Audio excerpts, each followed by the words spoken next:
Good morning students. मैं सुनील कुमार, लक्ष्य के ऑनलाइन क्लासेस में आपका स्वागत है। आज हम लोग जो वीडियो बनाने जा रहे हैं वो आपका सिविल 5th सेमेस्टर का वीडियो है, ठीक है। और सब्जेक्ट का नाम है आपका थ्योरी ऑफ स्ट्रक्चर, जिसको हम लोग शॉर्ट में टॉस बोलते हैं।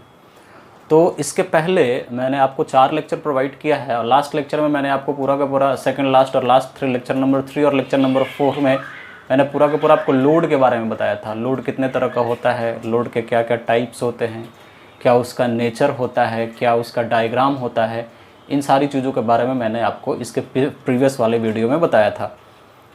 अब हम लोग जो स्टार्ट करेंगे टॉस का लेक्चर यूनिट नंबर 1 स्टार्ट करेंगे। और यूनिट नंबर 1 जो है, ये यूनिट 1 जो है आपका डायरेक्ट एंड बेंडिंग स्ट्रेस का है, ठीक है। जिसमें आपको पूरे के पूरे टॉस में सबसे ज़्यादा मार्क्स का क्वेश्चन आपको यहीं से पूछेगा। आपको पूरा का पूरा सिलेबस बताया हुआ, आप सिलेबस देख लेंगे कि कितने मार्क्स का क्वेश्चन आपको पूछेगा। आई थिंक ये 16 नंबर का क्वेश्चन यहाँ से पूछेगा आपके एग्जामिनेशन में। खैर एनीवे, हम लोग मेन टॉपिक पे आते हैं। चैप्टर का नाम है आपका डायरेक्ट एंड बेंडिंग स्ट्रेस, ठीक है। तो डायरेक्ट और बेंडिंग स्ट्रेस में जो हम पहला बात करेंगे, एक्सियल लोड के बारे में बात करेंगे। ऑलरेडी मेरा बताया हुआ है, ठीक है। जब हम लोड के बारे में आपको बता रहे थे तो लोड के बारे में मैंने आपको डिस्कस कराया था, तो वहाँ पर मैंने एक्सियल लोड के बारे में, बहुत सारे लोड्स के बारे में मैंने आपको बताया था। तो फिर से मैं आपके सामने डेफिनेशन क्लियर कर देता हूँ। फिर से मैं आपको बता दूँ कि होता ये क्या है। ये कहता है a load whose line of action coincide with the axis of member or whose line of action act at a centroid of section of member is called क्या, एक्सियल लोड या डायरेक्ट लोड। इसका simple सा कहने का मतलब मेरा ये हुआ कि अगर कोई भी लोड किसी भी कॉलम के ऊपर, ठीक है, कोई भी लोड अगर किसी भी कॉलम के ऊपर, अगर उस कॉलम के एक्सिस पे लगे, बात को समझिएगा, कोई भी लोड है, अगर वो लोड दिए हुए कॉलम के एक्सिस के ऊपर या सेंट्रोइडल लाइन के ऊपर अगर लगता है और वो लोड आपका डाउनवर्ड डायरेक्शन में लगेगा, जो बेसिकली आपका क्या होता है, वो कंप्रेसिव नेचर का होता है, ठीक है। जैसे मैंने यहाँ पे आपको एक डायग्राम की मदद से मैं यहाँ पे आपको क्लियर कर दूँ कि जैसे मान लीजिए कि ये कोई एक कॉलम है और ये कॉलम है और ये कॉलम का आपका एक्सिस है, और इस एक्सिस के ऊपर, ये जस्ट इसके एक्सिस के ऊपर ही आपका लोड लगेगा। कहने का मतलब क्या हुआ कि ये जो सेंट्रोइडल एक्सिस है, इस सेंट्रोइडल एक्सिस के ऊपर ही ये पी क्या है, लोड इसके ऊपर लग रहा है ना। तो वैसे लोड को हम लोग बोलेंगे, क्या बोलेंगे, एक्सियल लोड बोलेंगे, या उसी का दूसरा नाम आपका क्या है, उसी का दूसरा नाम है आपका डायरेक्ट लोड, है ना। तो सिंपल सा बात ये हो गया कि दुनिया में कोई भी कॉलम होगा या कोई भी मेंबर होगा, अगर उस मेंबर के एक्सिस के ऊपर लोड लगेगा, जो बेसिकली आपका कॉम्प्रेसिव नेचर का लोड होता है, ठीक है, तो वैसे लोड को हम लोग क्या बोलेंगे, एक्सियल लोड बोला जाता है, या वैसे ही लोड को हम लोग क्या बोलेंगे, डायरेक्ट लोड बोलेंगे। और इस एक्सियल और डायरेक्ट लोड के कारण, इस एक्सियल और इस डायरेक्ट लोड के कारण जो कॉलम में स्ट्रेस डेवलप होगा, उस कॉलम को हम लोग बोलेंगे कि वो क्या है, डायरेक्ट स्ट्रेस है, या उसी को हम लोग बोलेंगे क्या, एक्सियल स्ट्रेस बोलेंगे। तो यहाँ पे मैंने आपको डेफिनेशन लिखा है डायरेक्ट स्ट्रेस का, ये क्या है, the stress developed by axial load. तो एक्सियल लोड आपको क्लियर है, या डायरेक्ट लोड इज कॉल्ड क्या, डायरेक्ट स्ट्रेस। क्लियर है। इसको बेसिकली हम लोग क्या करते हैं, सिग्मा डी से इंडिकेट करते हैं। सिग्मा कहने का मतलब आपका हुआ स्ट्रेस, और डी सबस्क्रिप्ट कहने का मतलब आपका क्या हुआ, डायरेक्ट।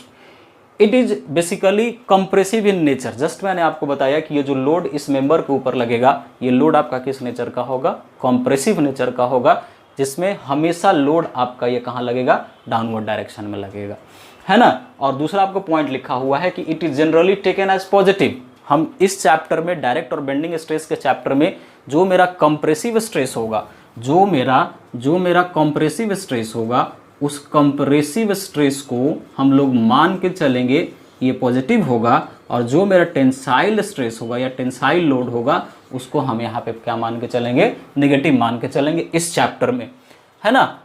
अब इसके बाद कहता है क्या कि the intensity is taken as uniform throughout the cross section of the क्या, मेंबर। बात को समझिएगा, यहाँ पे ये देखिए, ये क्या है, ये आपका एक कॉलम है, ठीक है, और इस कॉलम के एक्सिस के ऊपर मैंने एक लोड लगाया, और ये लोड जस्ट इसके एक्सिस पे लग रहा है, और ये लोड आपका कैसा है, कंप्रेसिव नेचर का है। हम लोग मान के चल रहे हैं कि इसका जो क्रॉस सेक्शन है वो रेक्टेंगुलर है, जैसे हम अगर यहाँ बात करें तो ये क्रॉस सेक्शन का व्यू यहाँ मैंने आपको बनाया है, ये क्रॉस सेक्शन है। तो क्रॉस सेक्शन आपका कैसा है, ये क्रॉस सेक्शन आपका रेक्टेंगुलर नेचर का है, रेक्टेंगुलर शेप का है, जिसका विड्थ आपका क्या होगा, बी होगा, और डेप्थ आपका क्या होगा, डी होगा। इसका जो चौड़ाई है वो आपका बी है, और जो ये गहराई है वो आपका क्या है, डी है ना। जिसको बेसिकली अगर ड्राइंग की भाषा में कहा जाए तो ये आई थिंक प्लान होगा, और ये आई थिंक ये एलिवेशन होगा, और ये प्लान होगा, है ना। तो खैर आप लोग ड्राइंग की भाषा में इसको समझते हैं। तो हम यहाँ पे बेसिकली हम मान के चल रहे हैं कि ये जो मेरा रेक्टेंगुलर सेक्शन है, ये जो कॉलम है, कॉलम का जो क्रॉस सेक्शन है, ये कॉलम का क्रॉस सेक्शन आपका कैसा है, रेक्टेंगुलर। ये सर्कुलर भी हो सकता है, ये सर्कुलर भी हो सकता है, जिसमें ये बी है और ये क्या है, डी है, विड्थ और डेप्थ हो गया। तो यहाँ पे अगर हम डायरेक्ट स्ट्रेस निकालें तो स्ट्रेस निकालने का सिंपल आप लोग भाषा जानते हैं, सिंपल आप लोग मीनिंग जानते हैं कि स्ट्रेस बराबर लोड अपॉन क्या होता है, एरिया होता है। तो लोड यहाँ पे क्या लग रहा है, P, और एरिया आपका क्या है, A। तो एरिया अगर हम लोग निकालेंगे तो B इंटू क्या हो जाएगा, D। अब यहाँ पे मैंने बोला कि जो यहाँ पे इस एक्सिस के ऊपर लोड लग रहा है, ये पूरे क्रॉस सेक्शन के ऊपर क्या है, पूरे क्रॉस सेक्शन के ऊपर ये यूनिफॉर्म है, ठीक है। ये पूरे क्रॉस सेक्शन के ऊपर ये क्या लग रहा है, ये यूनिफॉर्म नेचर का है। मतलब कहने क्या हुआ कि जो लोड इंटेंसिटी ये P का जो मैग्नीट्यूड है, इस क्रॉस सेक्शन के ऊपर, रेक्टेंगुलर क्रॉस सेक्शन के ऊपर, ये जो क्रॉस सेक्शन मैंने बनाया, इस क्रॉस सेक्शन के ऊपर थ्रू आउट सब जगह लोड का डिस्ट्रीब्यूशन आपका कैसा है, सेम है। तो अगर ये स्ट्रेस डायग्राम इसका बनाया जाए, स्ट्रेस डायग्राम इसको अगर हम बनाएंगे तो रेक्टेंगुलर सेक्शन का है ये, मैं आपको बताऊंगा स्ट्रेस डायग्राम कैसे बनता है। तो ये रेक्टेंगुलर सेक्शन का है ये, और इस पर जितना भी लोड लग रहा है, ये पूरा का पूरा जो लोड है, ये सब जगह इस क्रॉस सेक्शन के ऊपर क्या है, थ्रू आउट सेम है। तो ये क्या हो जाएगा, ये एक्सियल लोड का स्ट्रेस डिस्ट्रीब्यूशन डायग्राम हो जाएगा। हम लोग मान के चलेंगे कि पूरा का पूरा लोड जो होगा इस क्रॉस सेक्शन के ऊपर थ्रू आउट क्या होगा, सिमिलर होगा, इंटेंसिटी उसका क्या होगा, कांस्टेंट होगा। तो इसके कारण जब ये इसका इंटेंसिटी कांस्टेंट होगा, दैट्स वाई ये आपका डायग्राम ऐसा बनेगा, कहीं पे किसी तरह का कोई चेंजेस नहीं आएगा, है ना। तो अब इसके बाद जो हम लोग नेक्स्ट डिस्कस करेंगे, हम लोग एसेंट्रिक लोड के बारे में डिस्कस करेंगे। तो एसेंट्रिक लोड का मतलब आप लोग सिंपली जानते हैं कि एसेंट्रिक का मतलब क्या होता है। एसेंट्रिसिटी का मतलब आपको सिंपल, मैंने इसके प्रीवियस वाले वीडियो में भी आपको अवेलेबल कराया था, बताया है कि वहाँ पे बहुत अच्छे से डिटेल में मैंने आपको बताया कि एसेंट्रिक का मतलब क्या होता है। एसेंट्रिसिटी का सीधा सा मतलब ये होता है अवे फ्रॉम द एक्सिस। मतलब कहने का ये हुआ कि कोई भी लोड, अगर ये लोड इस सेंट्रोइडल एक्सिस के ऊपर ना लगे, इस सेंट्रोइडल एक्सिस से इधर या इस सेंट्रोइडल एक्सिस के इधर लगेगा, तो उस लोड को हम लोग क्या बोलेंगे, एसेंट्रिक लोड बोलेंगे। और उस एसेंट्रिक लोड के कारण जो स्ट्रेस डेवलप होगा वो एसेंट्रिक स्ट्रेस होगा। और इसी एसेंट्रिक लोड के कारण किसी भी कॉलम में शियरिंग और बेंडिंग दोनों डेवलप होता है। इसी के कारण कोई भी कॉलम आपका क्या करेगा, बेंड करेगा, या कोई भी कॉलम आपका क्या करेगा, मुड़ेगा। तो बेसिकली जो कॉलम में मुड़ने की प्रक्रिया होती है उसको हम लोग यहाँ पे बकलिंग बोलते हैं। क्या बोलते हैं, बकलिंग बोलेंगे। और बकलिंग का मतलब ही होता है क्या, बेंडिंग एक्शन, ठीक है। तो इसके जस्ट बाद हम लोग एक स्टडी करेंगे कि एसेंट्रिक लोड क्या होता है। तो बहुत सिंपल डेफिनेशन है, वो ऑलरेडी आपको बताया हुआ है, मैं यहाँ पे डेफिनेशन लिख के आपको क्लियर कर दूंगा विथ डायग्राम के साथ।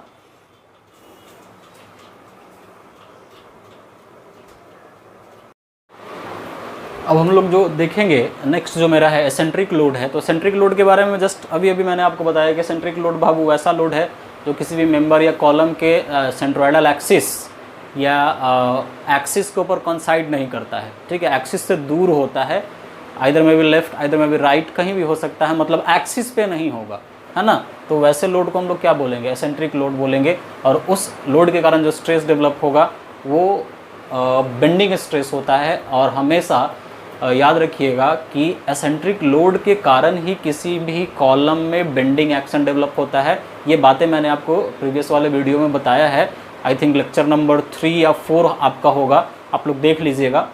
तो मैं यहाँ पे डेफिनेशन पढ़ देता हूँ, बहुत सिंपल डेफिनेशन है। ये कहता है कि a load act away from the centroid of a section और load whose line of action do not coincide with the axis of member is called क्या, एसेंट्रिक लोड, है ना। कहने का मतलब मेरा ये हुआ, अभी जस्ट मैंने बोला कि अगर आपका कोई भी लोड दिए हुए कॉलम के एक्सिस से होकर नहीं पास करेगा, एक्सिस से अवे पास करेगा, है ना, तो वैसे लोड को हम लोग क्या बोलेंगे, एसेंट्रिक लोड बोलेंगे। और एसेंट्रिक लोड में दो चीज़ें आती है। एसेंट्रिक लोड जब कभी भी आएगा तो वहाँ पे आपका डायरेक्ट स्ट्रेस भी इंक्लूड होगा।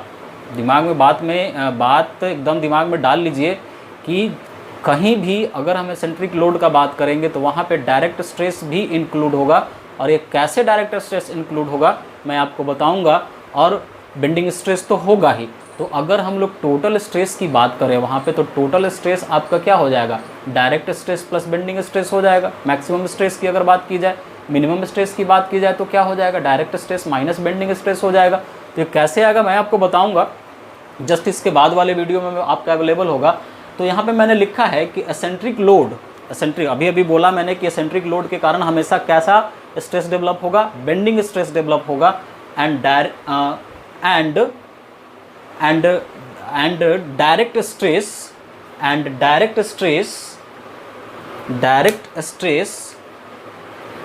Direct stress both in A member. कहने का मतलब हुआ कि आपका इस एसेंट्रिक लोड के कारण आपका एक स्ट्रेस जो डेवलप होगा वो बेंडिंग स्ट्रेस होगा, और एक जो स्ट्रेस डेवलप होगा वो आपका क्या होगा, डायरेक्ट स्ट्रेस होगा, है ना। तो ये चीज़ें आप दिमाग में रखेंगे।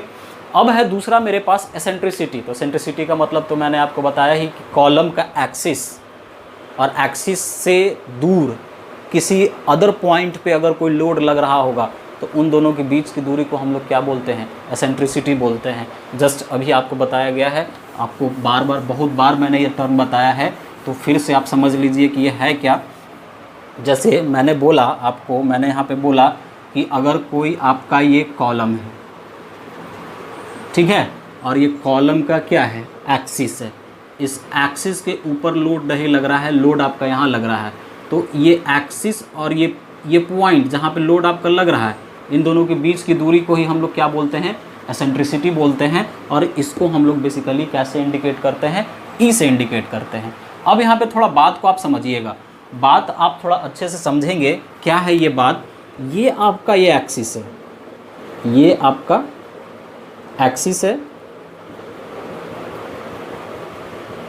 ठीक है, और इसके ऊपर जो लोड लग रहा है ये आपका कॉम्प्रेसिव नेचर का लोड आपका P।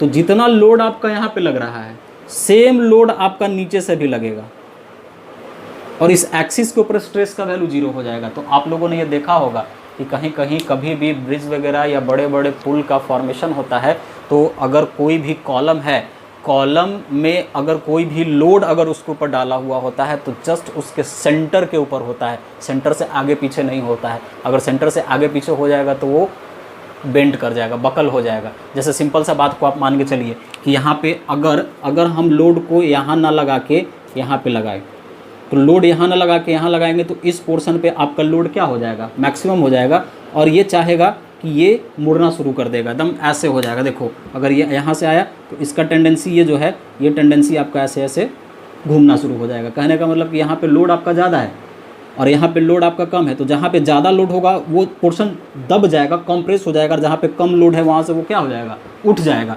तो ये इधर का और इधर का लोड बैलेंस करने के लिए यहाँ पे इसके सेंटर पे लोड लगाया जाता है कि ये अपनी जगह पे क्या रहे, स्टेबल रहे, अपनी जगह पे ये आराम से खड़ा रहे। इसी कारण से यहाँ पे जो लोड लगाया हुआ होता है, तो लोड यहाँ पे हमेशा इस एक्सिस के ऊपर जो होगा, ये कभी भी इस एक्सिस के ऊपर, ये कभी जब ये लोड लगेगा तो ये इसको डिस्टर्ब नहीं करेगा, इसमें बेंडिंग नहीं आएगा। तो बेंडिंग क्यों नहीं आएगा, तो ये बात जाहिर सी है कि यहाँ पे जो आपका लोड लग रहा है, तो जितना अमाउंट का लोड आपका नीचे लग रहा है तो उतना ही अमाउंट का लोड आपका कहाँ से लग रहा होगा, ऊपर से लग रहा होगा, तभी अपनी जगह पे स्टेबल खड़ा है ना। तो ये जो यहाँ से यहाँ जो लोड लगा, इसी को हम लोग एसेंट्रिक लोड कहेंगे। और जहाँ एसेंट्रिक लोड आएगा, तो एसेंट्रिक लोड आएगा तो वहाँ पे आपका बेंडिंग स्ट्रेस भी आएगा, बेंडिंग स्ट्रेस भी आएगा, और आपका डायरेक्ट स्ट्रेस भी आएगा। बेंडिंग स्ट्रेस भी आएगा और आपका दूसरा आपका क्या आएगा, डायरेक्ट स्ट्रेस भी आएगा। आप लोगों ने एकदम सिंपल से मैं बात बता रहा हूँ आप लोगों को कि कभी भी बड़े बड़े ब्रिज को, चाहे वो रेक्टेंगुलर सेक्शन का कॉलम हो, चाहे वो सर्कुलर सेक्शन का कॉलम हो, कभी भी आप उसके ऊपर जो लोड पड़ता है, ठीक है, ऐसे ट्रैक बना हुआ इसके ऊपर जो लोड पड़ता है एकदम सेंटर पे जाके पड़ता है। इधर उधर नहीं पड़ेगा सर। और सेंटर पे जाकर जब पड़ता है तो आपका वो अपनी जगह पे स्टेबल रहता है, खड़ा रहता है। और सेंटर पे पड़ने के कारण क्या होता है कि इसमें बेंडिंग वेंडिंग कुछ नहीं होता है, ना ये बेंडिंग करेगा, ना ये दबेगा, ना उठेगा। तो क्यों नहीं उठेगा कि जितना लोड आप ऊपर से लगा रहे हैं उतना ही लोड आपका कहाँ से लग रहा है, नीचे से लग रहा है। और दोनों लोड मिल के आपस में एक दूसरे को क्या कर दे रहा है, उस एक्सिस के ऊपर स्ट्रेस का वैल्यू 0 हो जा रहा है। तो उस एक्सिस के अबाउट वो क्या होगा, डिफॉर्म नहीं होगा। लेकिन वही लोड अगर हम सेंटर से थोड़ा आगे या थोड़ा पीछे, मतलब सेंट्रोइडल एक्सिस के ऊपर हम नहीं लगाएं, तो सेंट्रोइडल एक्सिस के ऊपर नहीं लगाएंगे तो वो जो मेरा कॉलम है वो बकल करना शुरू कर देगा, बेंड करना शुरू करेगा। तो इसीलिए आपका एसेंट्रिक लोड के कारण जो होता है किसी भी कॉलम में बकलिंग या बेंडिंग डेवलप होना शुरू हो जाता है। ठीक है, तो ये इसके कारण हम बार बार हम आपको रिपीट कर रहे हैं कि जहाँ पे एसेंट्रिक लोड आएगा तो एसेंट्रिक लोड में आपका डायरेक्ट स्ट्रेस भी आएगा और बेंडिंग स्ट्रेस भी आएगा। तो अब यहाँ पे बातें आती हैं कि सर जब ये दोनों का दोनों स्ट्रेस डेवलप होगा तो ये कॉलम जो मेरा है, ये जो कॉलम मेरा है, इस कॉलम में किस पोर्शन पे मैक्सिमम स्ट्रेस होगा और किस पोर्शन पे मिनिमम स्ट्रेस होगा, किस पोर्शन पे आपका मैक्सिमम स्ट्रेस होगा और किस पोर्शन पे आपका मिनिमम स्ट्रेस होगा।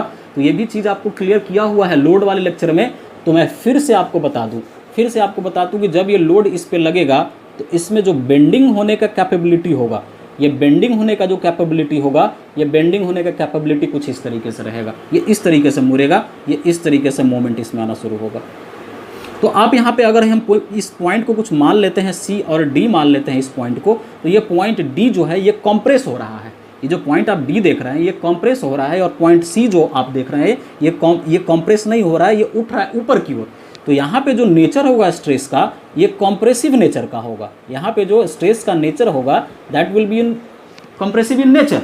लेकिन यहाँ पे जो स्ट्रेस का नेचर होगा ये टेंसाइल नेचर का होगा, है ना। तो यहाँ पे जो स्ट्रेस होगा वो कम होगा और यहाँ पे जो स्ट्रेस होगा वो ज़्यादा होगा, और इसकी टेंडेंसी ऐसे बेंड करने की होगी। और इसमें मोमेंट मतलब ये आपका कुछ इस तरीके से जाएगा, ये ऐसे है तो ये ऐसे आपका मुड़ना चाहेगा, है ना। तो जब ये ऐसे मुड़ना चाहेगा तो जो यहाँ वाला पोर्शन है वहाँ पे दबाव ज़्यादा पड़ेगा तो कंप्रेसिव ज़्यादा होगा, और जो उठ रहा है तो वहाँ पे आपका दबाव क्या है, कम है। तो इसलिए टेंसाइल नेचर का होता है और इसीलिए आपका क्या होता है, कंप्रेसिव नेचर का होता है। तो 2-3 चीज़ें आप दिमाग में डालेंगे कि कंप्रेसिव जब स्ट्रेस हम कंसीडर करके चलेंगे तो इसको हम यहाँ पे पॉजिटिव कंसीडर करके चलेंगे इस चैप्टर में, और जो टेंसाइल नेचर का होगा उसको हम लोग निगेटिव कंसीडर करके चलेंगे। और कभी भी आपका एसेंट्रिक लोड आएगा तो एसेंट्रिक लोड के कारण दोनों स्ट्रेस डेवलप होगा, बेंडिंग स्ट्रेस भी डेवलप होगा और दूसरा आपका डायरेक्ट स्ट्रेस भी डेवलप होगा। तो बेंडिंग स्ट्रेस कहाँ मैक्सिमम होगा और कहाँ मिनिमम होगा, तो ये भी आपको पता चल गया कि बेंडिंग स्ट्रेस आपका इस पॉइंट पे मैक्सिमम होगा और इस पॉइंट पे क्या होगा, मिनिमम होगा। कारण कि यहाँ पे कंप्रेसिव फोर्स आपका ज़्यादा है और यहाँ पे जो फोर्स लग रहा है इस लोड के कारण ये फोर्स आपका यहाँ पे कम है। ये इधर से भी मुड़ सकता है, जिस साइड में आपका फोर्स ज़्यादा रहेगा उधर से वो क्या कर देगा, मुड़ना शुरू कर देगा। ठीक है, तो इसके बाद हम लोग पढ़ेंगे, अगले टॉपिक पे आएंगे कि भैया एसेंट्रिसिटी का क्या क्या इफेक्ट होता है। तो उसके पहले मैंने आपको ये डिस्कस कर दिया, एसेंट्रिसिटी वगैरह बता दिया। तो इसका एग्जाम्पल है कुछ जैसे एग्जाम्पल में आपका क्या है, wind pressure on wall and chimney. मतलब कहने का क्या है कि कोई वाल है तो वाल पे हर जगह जो आपका प्रेशर का वैल्यू होगा वो समान नहीं होगा। मतलब जैसे जैसे आपको पता है कि जैसे जैसे आपका हाइट बढ़ते जाता है वैसे वैसे आपका जो होता है प्रेशर का भी मान बढ़ता चला जाता है। कारण कि आपको पता है कि P बराबर आपका क्या होता है, ρgh, और ये डायरेक्ट आपका P जो है किस पे पर डिपेंड करेगा, h पर डिपेंड करेगा, है ना। और ये G रो इंटू जी तो आपको पता है कि स्पेसिफिक वेट होता है आपका, खैर वो आप लोग फ्लूइड मैकेनिक्स में पढ़े होंगे। उसके बाद जो दूसरा है water pressure on dam, dam के ऊपर जो वाटर प्रेशर होता है, इसलिए आप लोगों ने देखा होगा कि डैम जब बनता है तो नीचे का पोर्शन फ्लैट रहता है और ऊपर का पोर्शन आपका क्या रहता है, ठीक रहता है। तो नीचे का पोर्शन में आपको प्रेशर सबसे ज़्यादा महसूस होगा, है ना। तो यूनिफॉर्म शेप में वो दीवार की तरह खड़ा हुआ किया हुआ नहीं रहता है, वो आपका यूनिफॉर्मली वैरिंग लोड की तरह खड़ा हुआ रहेगा। इस तरीके से ये रहता है, इस तरीके से ये रहता है डैम बना हुआ। ये नीचे का जो पोर्शन होता है वो फ्लैट होता है। रीज़न इसके पीछे है कि वाटर का प्रेशर यहाँ पे सबसे ज़्यादा होता है। तो अगर आप एकदम जनरल बात में आप चलिए कि अगर आप यहाँ से इसका डायग्राम बनाना शुरू करिएगा तो ये डायग्राम आप यहाँ से खींचिएगा तो ये कुछ इस तरीके से इसका जाएगा, और ये इस शेप को हम लोग बोलते हैं यूवीएल, यूनिफॉर्मली वैरिंग लोड। ये ऑलरेडी आपको मैकेनिक्स में पढ़ाया हुआ है। आगे मेरा है ऑफसेट लिंक। ऑफसेट का मतलब ही होता है कि वो सेंटर पे नहीं होगा। ऑफसेट लिंक कहने का मतलब मेरा क्या हुआ कि कहीं भी कोई भी लिंक जुड़ा हुआ इस तरीके से है कि वो सेंटर से पास करके नहीं जा रहा है, ठीक है। और फिर मेरा है load exerted on C clamp link. C clamp link कहने का मतलब आप लोगों ने देखा होगा घर में स्लाइड रिंच इस तरीके का होता है, ठीक है, और यहाँ पे ऐसा होता है, ठीक है। तो ये सी क्लैंप लिंक होता है और ये सेंटर से नहीं, ये जब इसको टाइट और ओपन कीजिएगा तो यहाँ पे जाके ये टाइट होता है, जैसे जैसे इसको घुमाते जाइएगा तो यहाँ पे जाके, मतलब सेंटर पे नहीं होता है, ये सी क्लैंप कहलाता है, ठीक है। तो ऐसे बहुत सारे आपको एग्जाम्पल्स मिलेंगे जो आपको एसेंट्रिसिटी को शो करता है। अब जो हम लोग पढ़ेंगे इसके बाद वाले लेक्चर में कि जो एसेंट्रिसिटी है और ये जो आपका लोड लग रहा है P, इस एसेंट्रिक लोड के कारण क्या क्या इफेक्ट डेवलप होगा और कैसे हम लोग उस बेंडिंग स्ट्रेस को कैलकुलेट करेंगे, ये सिग्मा बी को हम लोग कैसे कैलकुलेट करेंगे, और यहाँ पे जो मैक्सिमम और यहाँ पे जो मिनिमम वैल्यू हो रहा है वो मेरा मैक्सिमम और मिनिमम वैल्यू क्या है, उसको भी हम एक एक करके देखेंगे और कैलकुलेट करेंगे। Thank you.